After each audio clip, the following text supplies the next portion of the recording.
Katonda yabadde mwene ensonga, gamba naawe Katonda yabadde mwene ensonga. Wow. God is so great, God is so beautiful. Look at Evelyn Lagu right now. Toyinza kukikkiriza nti yono Evelyn Lagu eyalwala n'akomayo. Bannayuganda basinga bali baweddemu amaanyi, nga baweddemu essuubi, nga balowooza nti Evelyn Lagu obulyawo Katonda ayinza okumuntwala, naye laba bw'atunula. Look how beautiful she is right now. Agenze maaso n'okuba nti ate afuna second chance. Omanyi Katonda ku nsi kuno bw'akuwa omukisa ogwokubiri, fuba okulaba nga tomwerabiranga.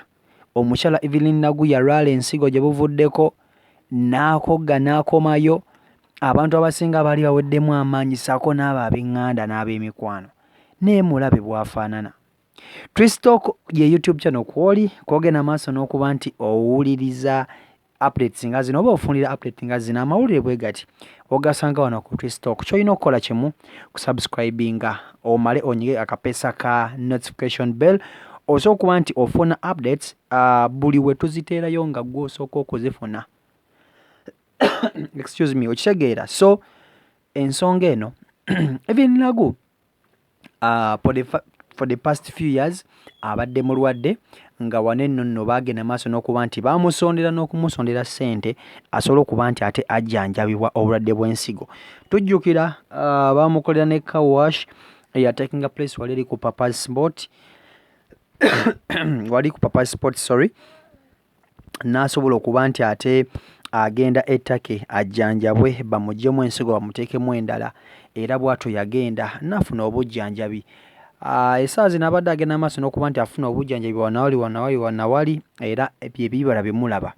Bw'atyo bw'atunula kati 2022 Evelyn Lagu embeera ekyukidde ddala bambi. Anyirira kati azzeewo okuba nti ate alabika bulungi nga bwe yali, oba tekyali kuba nti ate tweraliikirira, oba okitegeera. Katusabe nti buli kimu kiri bulungi, naye nga mulabe bw'anyirira, mulabe bw'ayakaayakana Evelyn Lagu bambi. Ani yali amanyi nti Evelyn Lagu aliddamu okuba nti ate afaanana bw'atyo?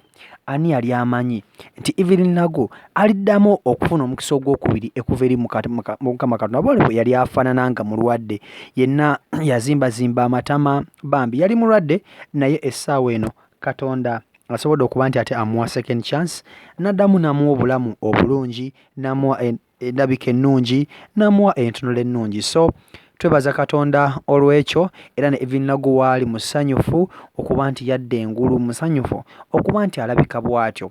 Yali teyeegombesa, yali yeeraliikiridde, nga naye awulira obulamu bulabika ng'obugenda, naye Katonda bw'aba ng'akyakwagala tayinza kukulekerera, oba okitegeera. So Evelyn Lagu ye mbeera mwali essaawa eno y'omu ku bakazi abasinga okuba nti basanyufu right now mu nsi.